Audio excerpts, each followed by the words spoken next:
Hey guys, Mike with Chassis Parts Online. I'm outside the shop today, working on this 56. I'm making a narrowed cross member for it, a bolt-in, 100% bolt-in. Sort of like the one I make for the 65 to 79 chassis, but this one here is going to have a lot more bracing. This guy that's building this is going to put a Godzilla motor in it, so it's got to have some more bracing on the frame.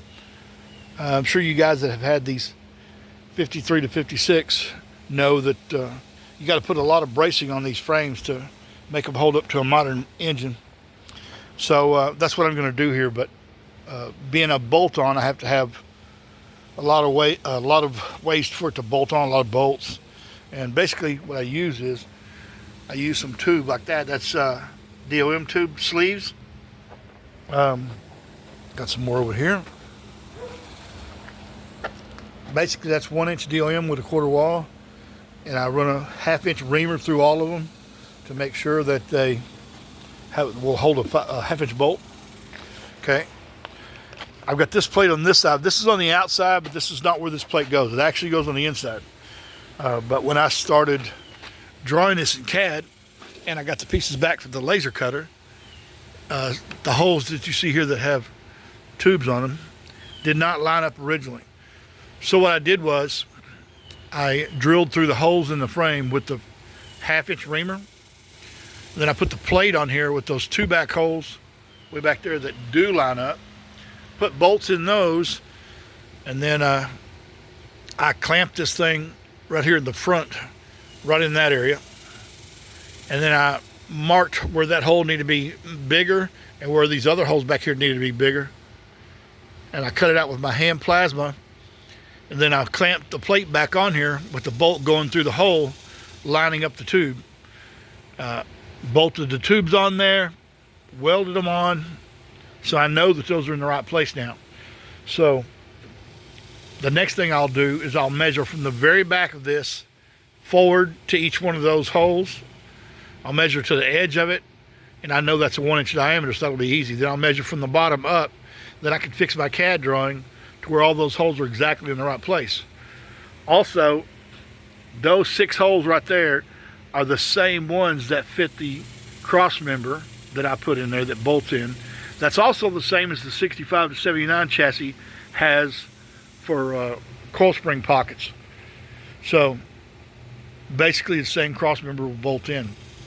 The only difference is the width is slightly different. So, but I don't have to make a bunch of different ones. But on this plate, I'm going to make a couple different versions. A real long version like this that braces the whole thing all the way from, the reason I'm going all the way back here is because that's where the body mount is, and it'll tie the body mount in. And that right there is the old spring mount. That'll tie it in and gives us the structure. But I'm also going to make a version that just basically goes from here to about right in here somewhere, for the guys that are running a smaller engine and don't need all that bracing, or maybe already have bracing. Okay. Plus, the other thing I can do here, this is in the stock location. I can also laser cut these with the holes forward, inch and a half, whatever you want. You just got to drill those holes. Basically all you got to do when you get this plate is put a bolt through this front hole and these two back holes, bolted up tight, mark these holes right here, and drill those 4 holes.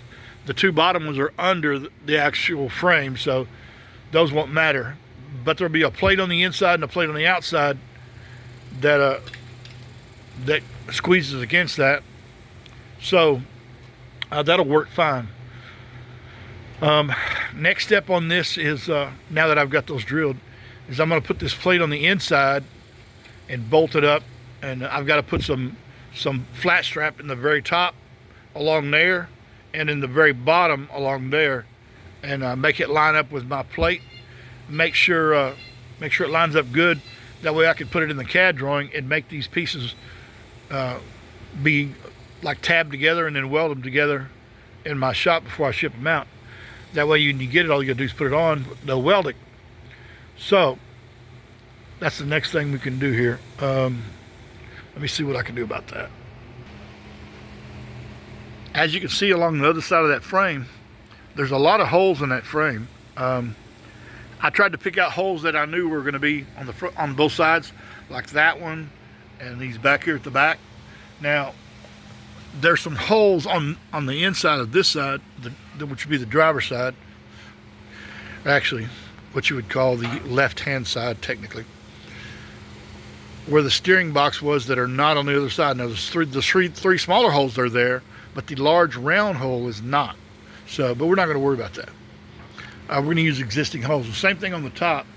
We're going to try to use those existing holes, and where my upper arm mount fits here, there'll be 2 holes in the middle of here, and be a hole on the end, the front, and a hole in the back that will have to be drilled and bolted through, and then some bolts on the bottom. And this thing ought to be pretty damn stout. As you can see, there's some holes in the bottom over there too on that side, and they're on this side too. So we'll use those holes as well. I'll have to have some weld-on nuts on the inside for those to go into. Debating whether those should be weld-on lock nuts or just plain nuts. Haven't decided yet. My next step is I'm going to try to bolt this side up to see where the flat plate goes in the top, where it's going to fall on there. Then I'll probably have to take this back off and weld the piece to the flat plate. Okay, I have got this installed, just kind of test fit, and basically this is the end plate for the cross member itself. This will be on the cross member. When you slide the cross member down here, that's where it goes. It goes right into those holes. Okay. The issue we're going to have is that hole right there is not going to work. Okay. Could move this inch forward. I don't think an inch, inch and a quarter, inch and a half. I don't think that'll line up. So this is probably going to have a special plate that drops the holes a little further down. It'll have to. Hate that I have to have different plates like that, but it is what it is. Okay, now the good thing is, here's one of the things I'm gonna have to do. I'm gonna have to go in here with pull this loose. Then I'll go in here with the adjustable wrench. Some call it a crescent wrench, but that's a brand name, so we don't do that. We'll pull that up a little bit with the crescent wrench, and then the inside plate will fit along here just fine, except for the problem is right here at the back, the plate is flush with the top of the frame. That means we've got a gap here at the bottom, which is not good. Okay. Now, luckily, this is our prototype.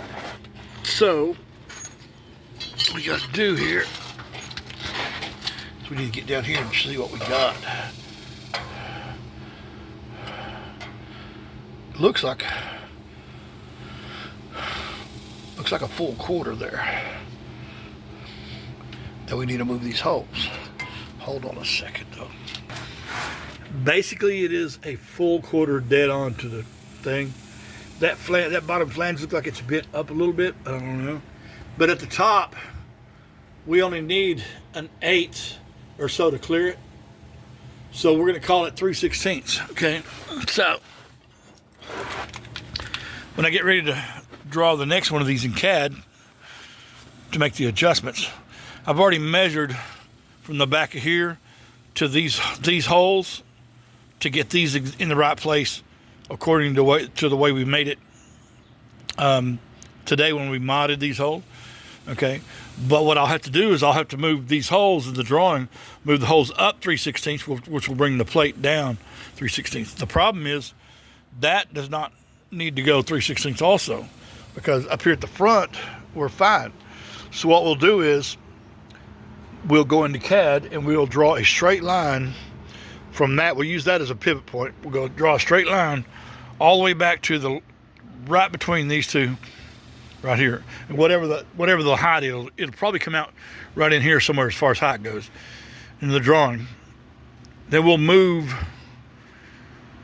these up, which will bring that down. And then however, we'll go back to this line where this line intersects it. We'll move it up till it touches the line, which will be, it won't be 3/16, but it also won't be an 1/8. But it'll be the right amount so that those still line up, okay?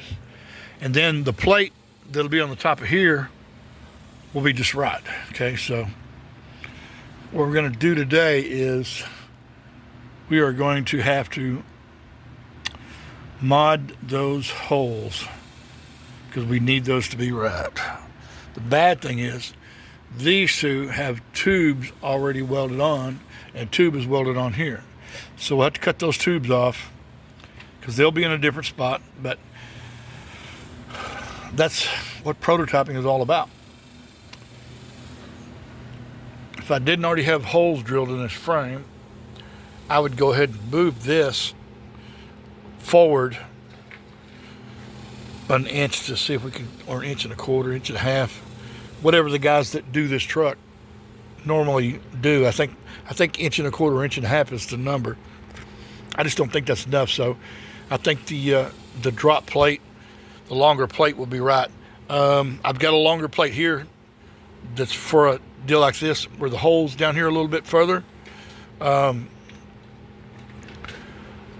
may be able to just ream that hole, or I may have to drill a new hole below it and then weld this up after I put the tube on it. So, damn, that's a lot of work.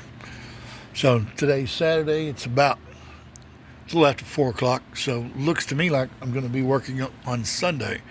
Normally on Sunday I do infrastructure in the shop, and I was going to put up a wall tomorrow in my TIG welding room, but looks like I'll still be working on this because this thing has to leave the shop rolling by next week. So I don't have a camera stand or a handheld camera as of yet, so I'm shooting all this on my cell phone. But I'm gonna order a camera this week and a stand so I can do some better videos. Just bear with me as I go through this YouTube journey. I know I'm several years behind a lot of you guys. So we'll see what happens. Peace.